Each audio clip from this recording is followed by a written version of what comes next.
Remember me? Please remember me. I used to upload videos on this channel. Is it all starting to come back to you now? What's the crack, guys? Welcome back to my channel. I hope you remember me because, oh my goodness, it has been a ridiculous amount of time since I have uploaded a video. At the end of June, I had every will in the world to do my wrap up, to do another book haul, because let's face it, that's pretty much all I do on this channel. At the start of July, I got sick and it took me like ages to like kind of recover from that, and then afterwards I just did not feel like putting makeup on or putting like any effort into my appearance. And then the last thing I wanted to do was film, even though I really did want to film. There was so many videos that I had planned that I wanted to do, and everything in the world was just conspiring against me that I couldn't do it. Like, my shifts have changed so that it really allows me no time to film, that I am working all of the daylight hours that I usually just film. I film just right in front of my window, and I just couldn't because I was working. Even then, when I did have like a part of a day where I could film, I didn't want to disturb the other people in the house because they were still sleeping, so I just didn't film. It is a travesty that I didn't, because now we've got a lot to catch up on. So in this video I'm going to be going through all of the books that I read in June and July, because I didn't do wrap-ups for them, and then hopefully at the end of August I will then have an August wrap-up. And you know, like, this video's being filmed in the middle of August, so here's hoping that I get back on track, because then I'm going on holiday in the middle of September. And we all know that whenever I go on holiday I literally just take the month after it off, because, you know, I'm lame like that. Sorry. In the month of June I read 6 books, and in the month of July I read 5, and in the middle of that, oh my goodness, I was actually getting into a bit of a slump.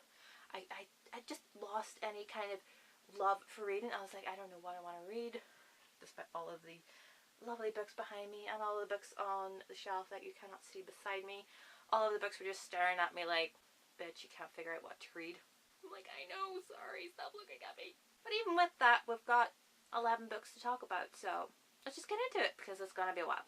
So the first book that I read in June was actually an audiobook, and that was the audiobook for Cinder by Marissa Meyer, the first book in the Lunar Chronicles. I've been wanting to get into the Lunar Chronicles for a while, ever since I heard about them on BookTube about last year. They just like sounded so interesting, but at the same time I was like, fairy tale retellings, really not really that interested. I decided to go down the audiobook direction because I really wanted to get the hardcovers, and they're impossible to get here in the UK and Ireland, so audiobooks was the way to go. And oh my god, was it the way to go. I love the audiobooks. They're narrated by Rebecca Soler, and her voice, there's just something about her voice that's just perfect for the Lunar Chronicles.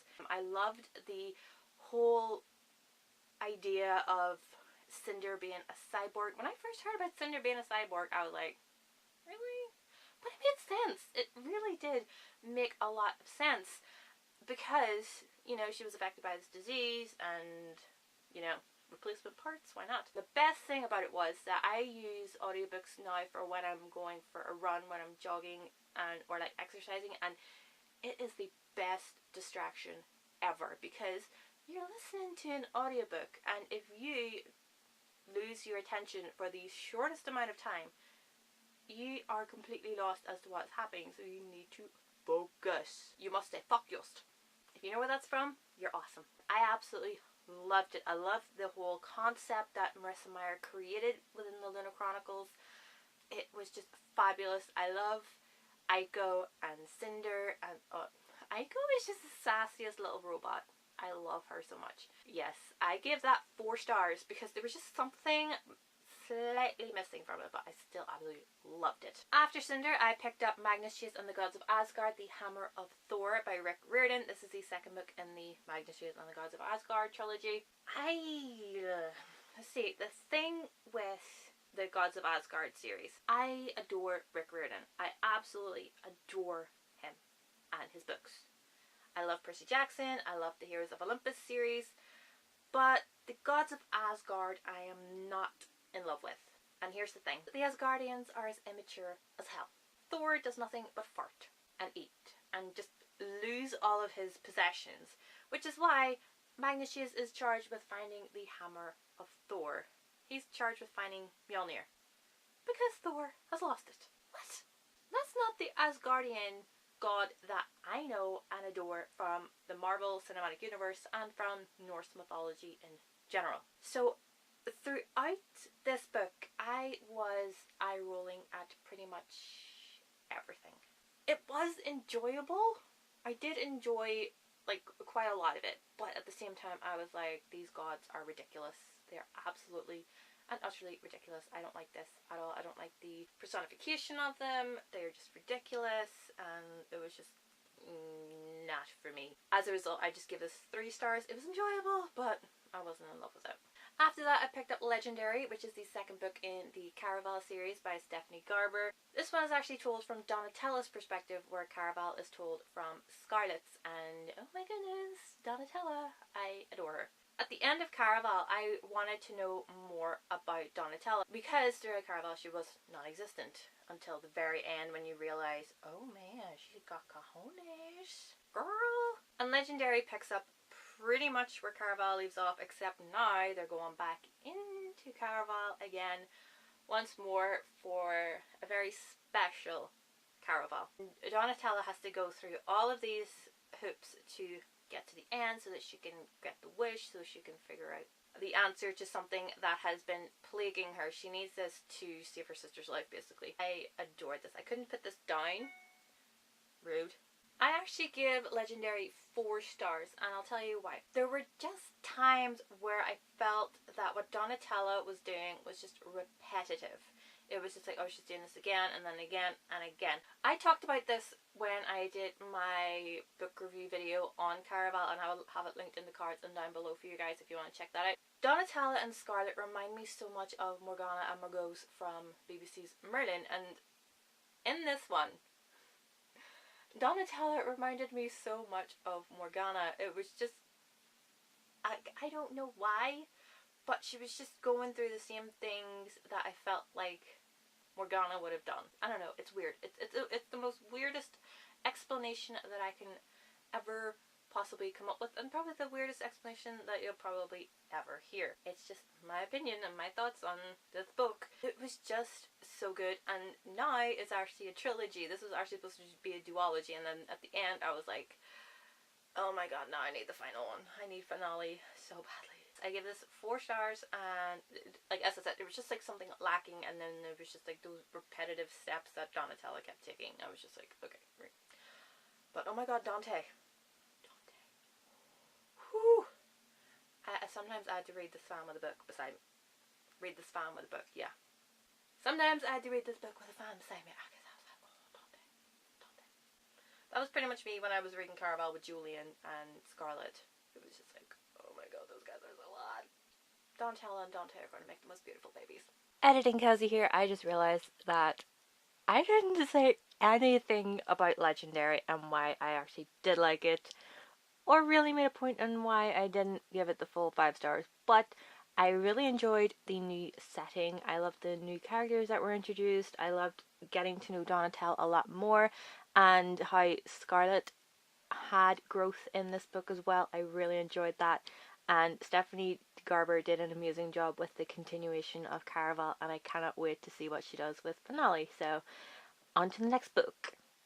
In June, I also picked up As If She Is by Amanda Foody. This has been penned as House of the Rising Sun meets Six of Crows by Leigh Bardugo. This is nothing like Six of Crows. I did not like this book at all. The first chapter was great, considering when the first sentence, if I'm not home in 2 months, I'm dead. That is a great way to open a book.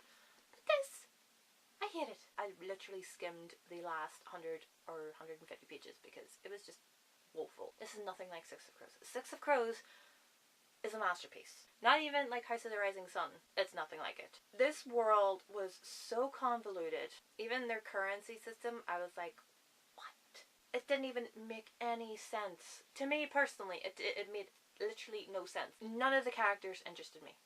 Not Levi, not N, not even like the villain. I was just like, I am bored. So that's why I gave it 2 stars. I probably could have given it the 1 star, but it had to be absolutely feckin' woeful to be a 1 star. I've given like 1 star like twice so far, I think, in my life on Goodreads, but this just was not the best. But the last two books that I read in June were both 5-star reads, and the first of those was How to Stop Time by Matt Haig.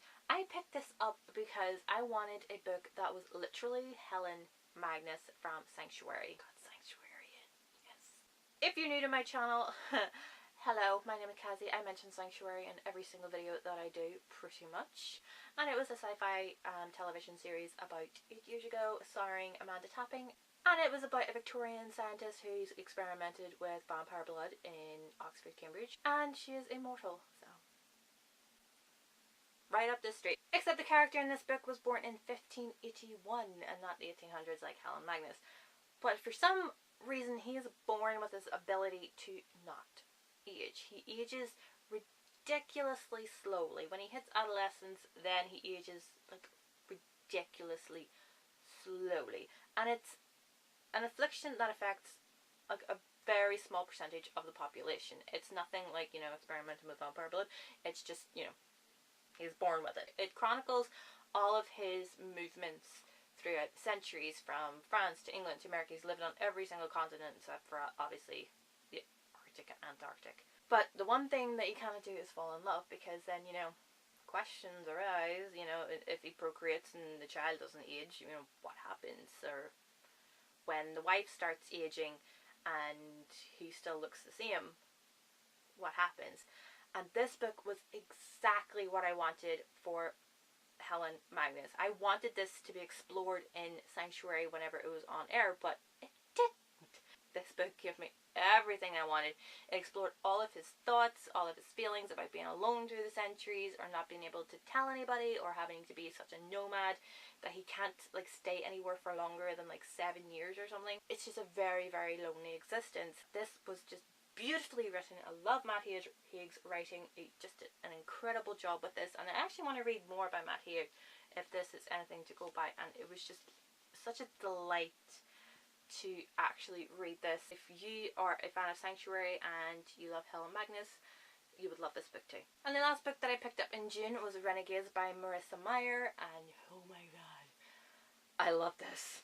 I love this so freaking much. Like the first chapter, oh my god, the first chapter just set me up like, oh my god, a domino. I was just like gone from the first chapter. When you know people are getting freaking assassinated in the first chapter, it's gonna be good. When I started reading this, I could not put it down. It was like in the wee hours in the morning. I was just like, I cannot stop reading this, and I could not stop talking about it to my colleagues, because it was just freaking amazing. The world and the powers in this, and just the characters, oh my goodness, I fell in love with them so hard. I can't get enough of them. I need Arch Enemies. I've actually pre-ordered Arch Enemies. If you love Marvel and DC and you don't want to read a comic book, this book is definitely for you, because it's just the most perfect comic book superhero book ever, and it's beautifully written. Oh my goodness, it was so beautifully written. There was not a word out of place. There was not a word used incorrectly. Like, Marissa Meyer did an amazing job, and like, yeah, it's intimidating. It's a bit of a chunky book, but you will fly right through it. And let's just touch on the cover just for 1 second, because I love this cover so much. I bought this edition exclusively for this cover through Book Depository, because the UK edition makes the book look ridiculously juvenile. It makes it look like it's for like a 9-year-old. This book is not for a 9-year-old. It is not. It is young adult. And the things that actually happen in this book are the complete opposite of what the cover, the UK cover, makes it look like actually happens. It makes it look like it's gonna be like, you know, a nice little superhero book. It is not a nice little superhero book, but I love it so much. So those were the books that I read in June. Let's get on to the ones that I read in July. And the first one that I read in July was Charlie and the Chocolate Factory by Roald Dahl. I had read Charlie and the Chocolate Factory when I was younger, when I was probably about like 7 or 8. But I really don't remember what happens specifically in the book. I've watched the movies I don't know how many times. Willy Wonka and the Chocolate Factory and Charlie and the Chocolate Factory, which is the Tim Burton version, which I don't really like. But guess what? The Tim Burton version is ridiculously in keeping with the book. There are phrases right out of this book. The songs are near enough right out of this book. It was ridiculously confusing for me as I read this. I was like, this is so much like the Tim Burton one, but I don't like the Tim Burton one. It just brought back all that nostalgia and just reading it, and oh my goodness, it's such a fun book, and I love Willy Wonka. I think he was like always my favorite character in Charlie and the Chocolate Factory, not the Tim Burton version. It was just so cute just to finally relive that, and I'm slowly trying to make my way through them because, you know, as I said, I haven't read them since I was a child, and even when I was a child I didn't read all of them, so I'm making up for that now. So I gave it 5 stars. The next book that I picked up in July was Magonia by Maria Davana Headley. Yeah, this was a 3-star one for me. When I started reading it, I really enjoyed it. It was good. I love the writing style. I love the character of Asa, I don't know how to pronounce that name, and that was probably one of the reasons why I didn't really click with the book, because I don't really click with books where I can't pronounce the lead character's name or it just doesn't sit right. That probably meant that I didn't really gel as well with the lead character as I was supposed to, because I was too fixated on how to actually pronounce their feckin' name. The concept of this book was just way over my head. It was a beautiful concept, don't get me wrong, but it just didn't really do anything for me. I was just like, okay, I'm ridiculously confused. What's going on here? I don't know. It just didn't gel with me, and I really wanted to love this book because this cover is ridiculously gorgeous. I kept walking past it in Waterstones and I was like lifting it and then putting it back and lifting it the next time and then putting it back again. And then I finally bought it. I decided, right, I'm going to read this because just the idea of it sounded so fascinating to me, but it was just, what? It really took the enjoyment out for me when I was reading the rest of it. Pretty much just like skimmed the rest of it, so hopefully in the future I might read it again, but for now it's 3 stars. After that, I listened to Scarlet, the second book in the Lunar Chronicles by Marissa Meyer, and oh my god, was that amazing. I loved then how Little Red Riding Hood came into the whole Cinderella universe. I thought that was genius. I fell in love with it, and let's just say, oh frig, what's his name? Thorn?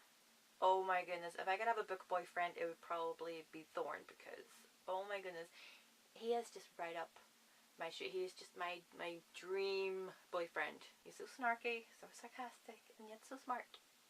And it's just, I love him. Scarlet, I love that one. I loved that one so much, and that was actually 5 stars, whereas Cinder was 4. Scarlet was a pure 5 stars for me. And Rebecca Soler did an amazing job with that audiobook too. Oh my goodness, I love it so much, and I cannot wait to get through more of the Lunar Chronicles. As I'm filming this, I'm actually listening to Crest, which is the 3rd one. I'm about 4 chapters in. Loving it already. And that's how they bring in Rapunzel. Marissa Meyer is a freaking genius with the Lunar Chronicles. Freaking genius. After that, I read The Truth Is, an autobiography by Melissa Etheridge. I've been a fan of Melissa Etheridge for about like 10 years. I've been listening to her music, and my best friend actually bought this for me for like my 20th birthday, I want to say, and I didn't read it. I only just read it now. Better late than never, right? But this autobiography charts her life from growing up in Kansas and to when she had her 2 kids, and that relationship has fallen apart, and how her life was in between. And and she explains the story behind some of her most pivotal songs, and I loved that. I loved knowing what Come to My Window was all about, what Sleep is about, what Scarecrow is about, even though I already knew what Scarecrow was about, and that always gives me goosebumps. What Breakdown is about, which is one of my favourite Melissa Etheridge songs. That whole Breakdown album is my favourite.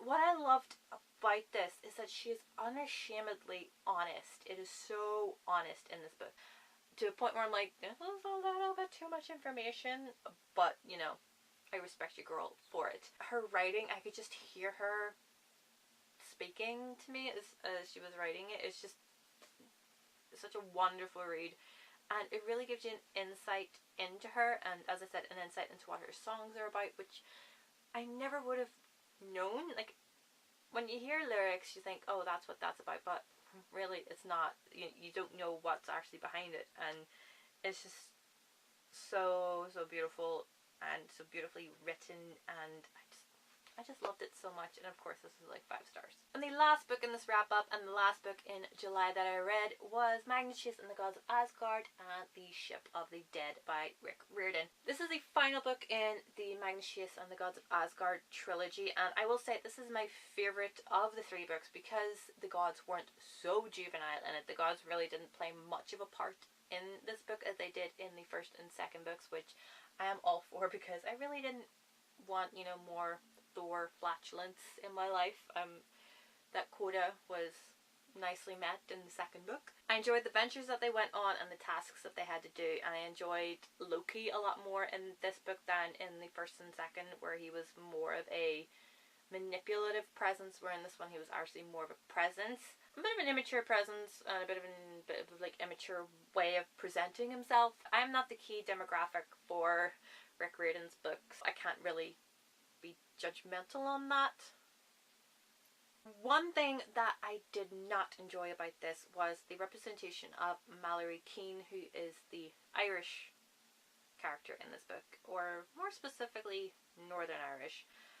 And I did not like the representation of the Northern Irish character because it was so stereotypical, and I just did not enjoy it.